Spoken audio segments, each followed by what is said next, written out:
All right, a quick heads up that this is part two from the previous episode, Racing Inspiration and an app called Strava, if you wanted to hear that one first for a little context to this story. Okay, part two of this is called You Should Race, Man. If you've never raced in one form or another, I think you should. Once in your life, pick something and race it. Practice, plan, train, prepare mentally and physically. Give your mind and body a chance to feel primal and perform something at its absolute hardest. But do it for fun. Sure, racing is not for everybody. But if you've ever been halfway curious how you'd stack up in the Pine Derby or a marathon, pick something. Learn the nuances of the craft, set your mind to it, and get to work. For me, racing provides fantastic spice to life, as well as all-around fitness, excitement, and a feeling of youth.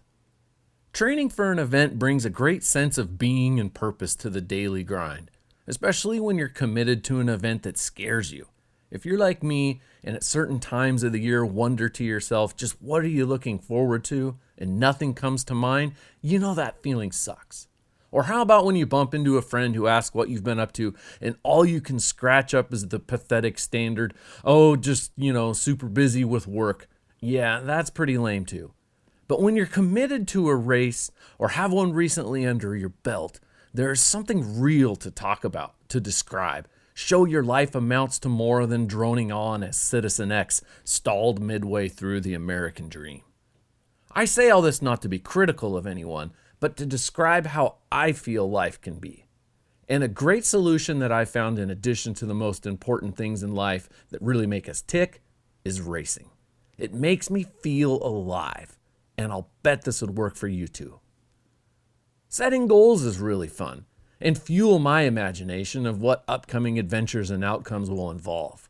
I like to set expectations carefully, with plenty of caution to keep things realistic so as not to bust any bubbles in the preparation process. This often means starting early with lots of time to ride a gradual ramp up the progress chart. Benchmarks are fun to keep track of too, looking back at where I was at the same date the year before and keeping tabs on how I can make gains for the upcoming season. All these things are no-brainers when it comes to the health benefits, physical and mental. By mental, I mean, of course, the positive vibes of achieving progress, but also the proven effect of endorphins and chemical responses within the body from exercise. That shit is real. With all this combined, training and prepping for an event brings a fantastic spark and energy to life that can pull me through the doldrums of winter depression or the maddening stresses of work life. I've enjoyed competition in a variety of forms, from ski racing, track and high school, cross country, and multi-sport events, to bicycle racing of all kinds, such as downhill, hill climb, enduro, short track, cross country, cyclocross, criterium, then of course motocross, arena cross, desert, flat track, and enduro motorcycle racing. And finally, a variety of distance races, from 5K to half marathon, and even a few triathlons. Each of these disciplines are specialized, and I've participated in these events for a variety of reasons. Maybe out of curiosity, maybe as a personal challenge to myself, or maybe because it's something I feel truly competitive at and wish to push myself to the absolute performance limits. Regardless, all these examples represent things that make up my life and the character of who I am today. Also, who I hope to be in the future as I build this resume of experience and camaraderie with others. Taking a place on a starting line is a risk. It's a very real way of making yourself vulnerable to who and what you are really capable of and your willingness to expose that. To me, the bravest thing a person can do is make themselves vulnerable. And the individuals struggling at the back of the pack, those who find themselves exponentially defeated by race leaders, are in a way the bravest. Being in last place can humiliate. It has the potential to break a person's spirit, although more often than not, I think it actually bolsters that person's drive, motivation, pride, and self-respect. I've been there. It's tough to be that dude in last place. But in the heat of racing, you don't really care. And in retrospect, those bad results fade much faster than the ones you're proud of. I survived and shrugged it off, and for the times I've taken a place on podium boxes, that wide span of experiences has made top finishes all the more delicious and meaningful. A whole other area that training is a factor in my life is actually for hunting. The ability to trek far into the mountains on foot and move quickly as required to maneuver around big game animals is a physical endeavor in itself. By my own solitary nature, I'm quite keen of solo hunting. It's something like racing, I guess, meaning that there is an element of choosing your own strategy, pace, and tempo throughout each hunt. I don't always pack in a camp and stay overnight, but regardless, I wear a large pack with everything needed to stay fed, watered, and alive should I ever be out there for more than one day at a time. My pack also contains everything needed to take a big game animal apart in the field and pack it out one piece at a time. This process of field dressing a critter can be physically demanding alone. Loads in excess of 100 pounds and double-digit distances are part of most every backcountry harvest. And taking a big game animal out alone is a physical monster. Some I can recall mark the most daunting of lifetime endeavors, on par with the most grueling long-distance races. And these hunts bring with them a tremendous sense of accomplishment. Man, some of those packouts have been brutal. In August of each summer, I'm shooting my bow several times a week, if not daily, and well into the transition from mountain biking to trail running. The Strava app I described in my previous episode includes running metrics and category, and I enjoy digging into the development of my running legs and the analytics of my fitness and cardio capabilities. And once again, the recording and review of my efforts becomes strong incentive to maintain a committed schedule and earn that ramp in graphs and numbers that bring with it a sense of confidence and mental toughness. And this becomes an advantage that I take with me into each big game season. Hunting like this is the third leg that makes up my favorite endeavors.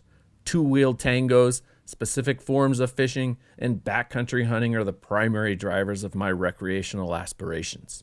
And with the kind of hunting I choose, being physically fit and prepared makes a night and day difference in the enjoyability and the potential outcomes of this effort. So although it's nothing like organized racing or competition, hunting season has always in a way become like another race series that I train for and look forward to, with my hard work and preparation to see what it can deliver. I'll tell you, there are few feelings that can match the primal fear and nerves that come with that thing called a starting line. The start is majorly front-loaded, meaning that sometimes for weeks in advance, butterflies can turn in my stomach.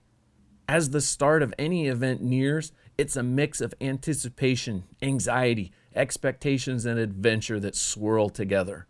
The beauty, however, is that as soon as that starting line is crossed, all those conflicting emotions evaporate. In competition mode, all energy and focus drive the mission at hand. It's an incredible relief just to get that starting line behind you. And once that other line is crossed, the finish, a double whammy of physical and emotional release, makes life feel very big in the best ways imaginable. My old man was a runner. He didn't really look like one. He and I both pretty much fit our namesake descriptions. But a bit thicker than many would expect a runner to be, he was a tremendous athlete with countless triathlons, marathons, trail, and even ultramarathons under his belt. He didn't begin running and entering races until his mid-30s, but my memories of childhood are filled with times that we would travel as a family to spectate and support him in races across the Northwest. Up to the age of 67, competing in races filled my dad's calendar, and training for these events made him whole when other parts of his life had fallen apart. His final day was in fact spent training, cycling from home into the mountains for a trail run before a freak accident on his ride back took his life.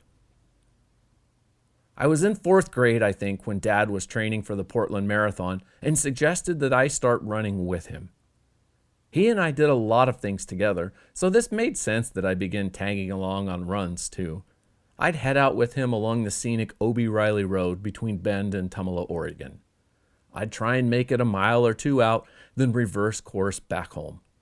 Over time, I could make it out and back without stopping. And as October and the race neared, my dad suggested with enthusiasm, "You should race. If you enter the short race at the Portland Marathon, I can't recall if it was a 5 or a 10K, we'll get you a pair of Nike Air Max. These were the first generation Nike Air running shoes that I'd lusted over in magazine ads, and I wanted a pair so bad. So with grimacing pain, I began regular training with my dad, and I hated it. There was nothing fun about running. It just hurt.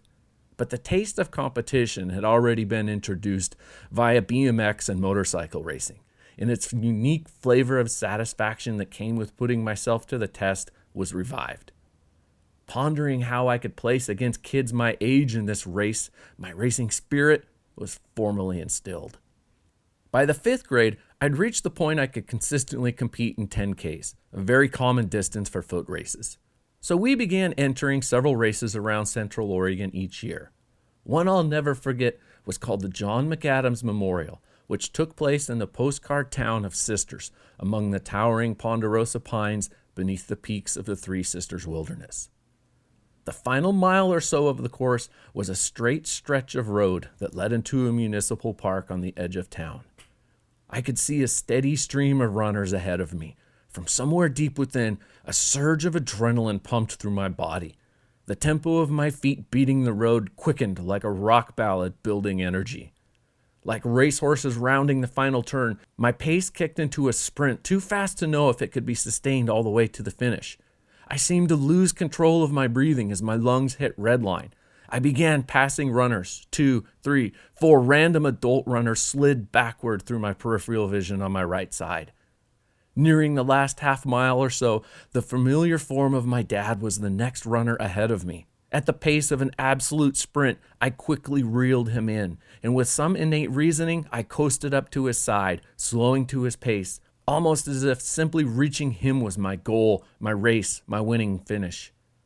I felt overwhelmed with pride to be at his side in a real race, a benchmark feeling of maturity and a threshold of coming of age. With great thrill and gasping breath, we acknowledged this in abrupt words and smiles. He gasped if I could run faster to go. "Go, Brian, go," he said, and doing as my dad told me, I shifted down and resumed my kick to the finish.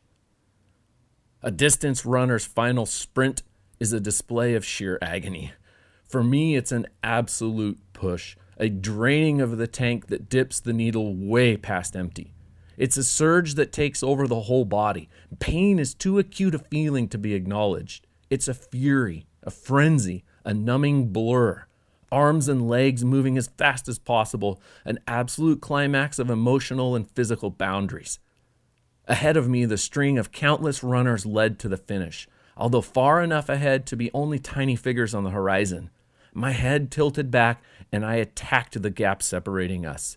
I gave everything I could to catch another racer before the finish. Moments later, it was clear that I was gaining on more runners, and I began overtaking racers, even groups at a time. Over the deafening noise of feet pounding, lungs pumping, and rushing air, I could hear from far in the distance behind me my dad yelling, "Go, Brian, go!" Everyone could hear. Everyone knew I was coming. As if my dad's cheers were gusting like a powerful wind, waves of an ocean propelling me into the next stage of life. No longer a kid, but now into some other part of life I was not expecting to enter that day. Tears streamed from the corners of my eyes straight back to my ears as I flew over the finish line. I felt like a champion. I felt like my dad made me that champion. In late December of 2017, I decided to go for a run in the trails for no particular reason other than feeling fat, soft, and worthless. I hadn't exercised since my last cyclocross race in November and was surprised to actually feel pretty decent jogging the single-track trails in the Boise foothills. In fact, I felt good enough to commit myself to an extra loop that was going to put the total distance of this run well over 10 miles. I do a lot of thinking and dreaming on runs, for the simple reason that it's boring as hell. There's really nothing to do while running except think. In fact, I'd recently come to the conclusion that running was a unique discipline because it required practically zero skill. No practice, technique, bravery, or talent is required to be a runner, even a really good runner. Compared to all the other things in life I devote myself to, running is fundamentally basic. It just hurts. Once an individual's body is fit, which of course takes a ton of work to achieve, competitive running is basically a pain contest. Who's trained the most, avoided injury, and has the highest pain threshold? Now, of course, there are nuances to top-level running that hardcore runners would rightfully challenge me about here. But all kidding aside, this is a conversation that I often joke with myself about while running. It got me thinking about running as a kid, and the races I'd done with my old man, and how little I actually enjoyed running. Well, he was a true distance runner. I'd never done anything beyond a 10K. Hell, this run that I was on now was going to be one of the longest runs I could think of. The thought of running 26.2 miles in a marathon just blew my mind. I wondered if I could ever do that. I wondered if I'd ever want to. Maybe a half marathon, I pondered beneath my sweaty fleece cap as I neared the trailhead where I'd parked. Maybe Roby, I thought to myself. I hadn't entered a running race in ages.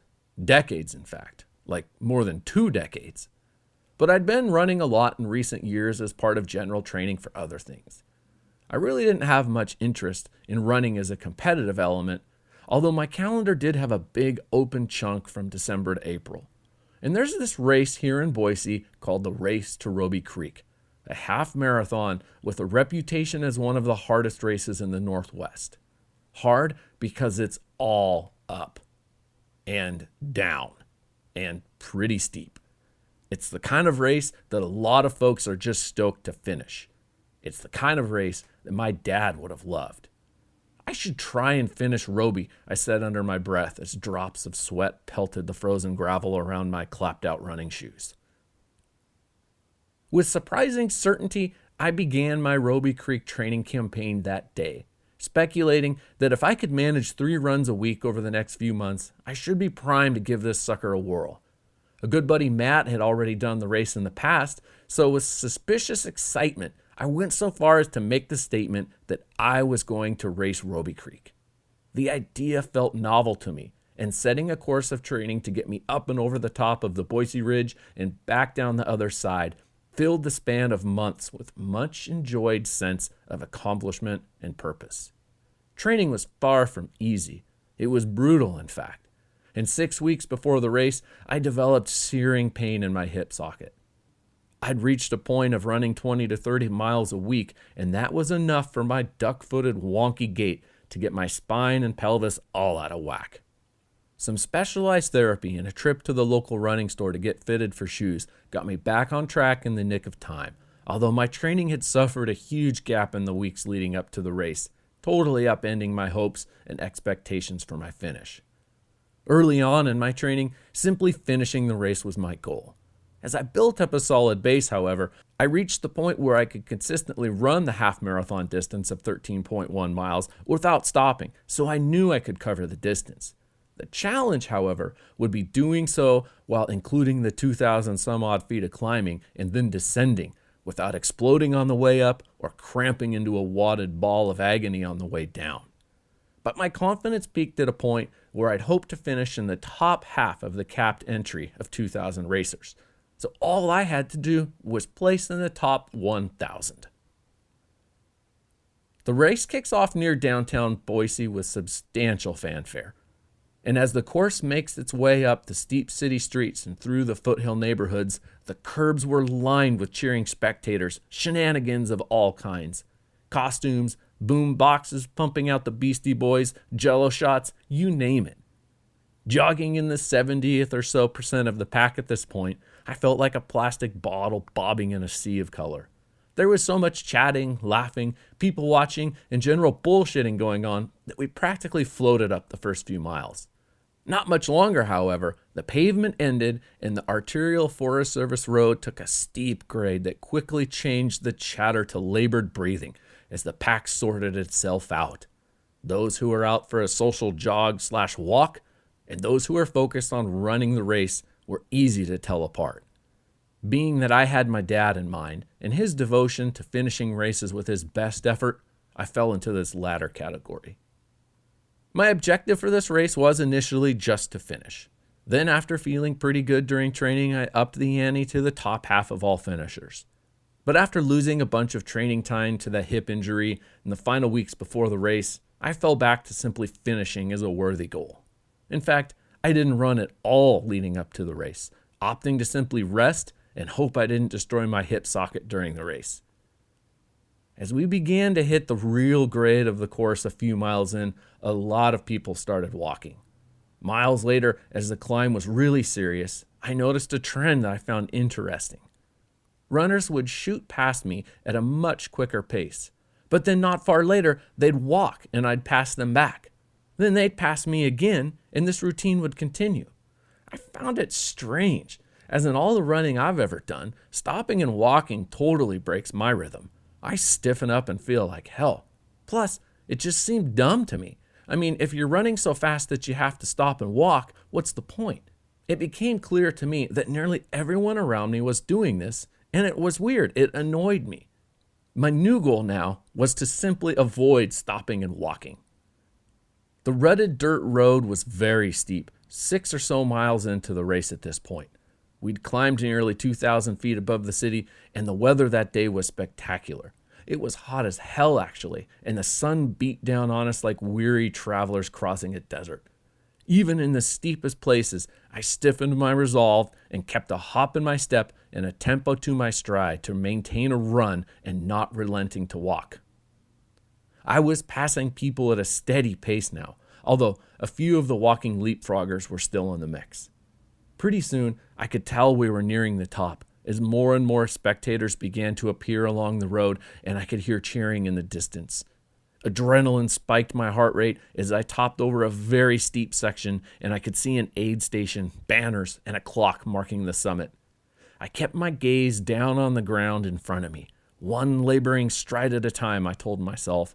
I was feeling great overall and held on to hope that my time reaching the summit would represent that I was on track to make my goal. I didn't let myself look at the time until I was actually there, and as I topped over the summit and glanced over at the large digital clock, I was ultra stoked to see that my time was way better than I ever would have dreamt it to be. I was over the top now, at the halfway point of the race, and it was all downhill to the finish.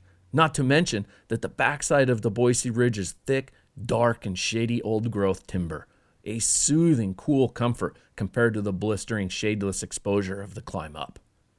I focused on relaxation, on breathing, on lengthening my stride, flowing and letting gravity and momentum carry me down the winding gravel road. Everyone was running fast, really fast. I was passing a few people, but for the most part, the entire field was moving at a strikingly fast pace. Some of the walkers I'd overtaken on the climb up were flying past me now like I was standing still, and I was honestly running about as fast as I could, downhill. It blew my mind how some people could move at such a speed yet look fairly normal in form. I mean, if I was to increase my tempo much at all, I'd look like some bloody character in a horror movie with a grizzly bear swiping at my heels. A few miles later, the downhill grade flattened out, and the over-rev tempo that I'd been carrying was taking its toll. My hip was beginning to ache. The bottoms of my feet were revealing hot spots that burned badly. I wasn't sweating much anymore, and my shoulders were sagging. I knew what was happening. I was bonking. Thirst, hunger, dizziness, and overall weakness were beginning to consume my body and mind. I kept dialing back my pace with the conscious awareness to save energy, slow down, and make it to the finish, I told myself. Runners I'd passed miles earlier began passing me. People whom I'd worked so hard to target far ahead, then reel them in one step at a time and passed, boosting my confidence and race position time after time in the first half of the race. But now, with the road nearly flat, less and less shade once again, each step felt like a major lift. My neck and back were so incredibly tight and hurt badly. I'd look upward as high as I could, stretch my arms out wide, and try to loosen up my tight aching body. Man, this was getting ugly. But unlike nearly anyone else I'd been running with at this point, I'd yet to stop. Even here on the flats, it seemed like everyone was stopping and walking, then blasting past me only to walk again. I held on to my race, to my resolve to run this entire bitch. I was, after all, running this race in honor of my dad, and I knew that he would push through to keep running. He'd done races twice, even 3 times as long as this. I kept repeating that in my head. And another thing that kept repeating in my head was the disbelief in what the runners around me looked like. Now, I'm no gladiator, never been mistaken for a professional athlete of any kind, but I know what I've accomplished competition-wise, and I know that I'm not exactly a slouch. And what was blowing my mind in this race more than any that I've ever done was what the kind of people looked like that I would have passed on the street and never in a million years guessed that they could run a block, much less Roby Creek. And these people are ahead of me, or passing me, or right here with me. At any rate, men and women, old or fat, very young teens, you name it. People that looked nothing like athletes were smacking my ideas of what athletes look like into oblivion. And it was so awesome to see, to feel proud for someone else who you now share an understanding and a bond with. All of us were running together, each suffering in a different way, each carrying our own stories of why we were out there, who's inspired us to be there over the years, and now how we're all comrades. That's a beauty of racing that spans all forms. I think racing unites individuals in a kinship. And for people like myself, who are loners in a sense, individual athletes find for some reason preferred satisfaction in doing things that challenge us personally. And it's a bond that I think can change lives, can make a broken person feel whole, can unite the weak and the strong with an identity that only racers share. I certainly understand why my dad was a racer, a competitive spirit, for many reasons, I think. And like me, he was probably just born this way, although he didn't seem to discover the rewards of competition until adulthood. I'm so glad that he found it when he did, from dirt bikes to running shoes, and I consider myself incredibly fortunate that he brought me along with him. For months, I'd imagined what this race would feel like, if I'd be able to finish, what my time and class place would be in the best and worst case scenarios. As anticlimactic as it was, since deciding to run this race in honor of my old man, I wondered the entire time if in the final stretch, as the finish line came into sight, if I'd hear my dad cheering for me. I wondered if that gust of wind would carry me over the finish line in a surge, passing other runners ahead of me in the process. And as I write this, I think that like so many memories we each hold onto of those we've loved in our past and think of each day, sometimes it's better just to stick with what our imagination wonders. I think it's better that way, because running is, after all, boring as hell and just a good opportunity to think, wonder, and dream. And racing is an opportunity to make all those things your own reality. I'm Brian Husky. Thank you for listening and coming along.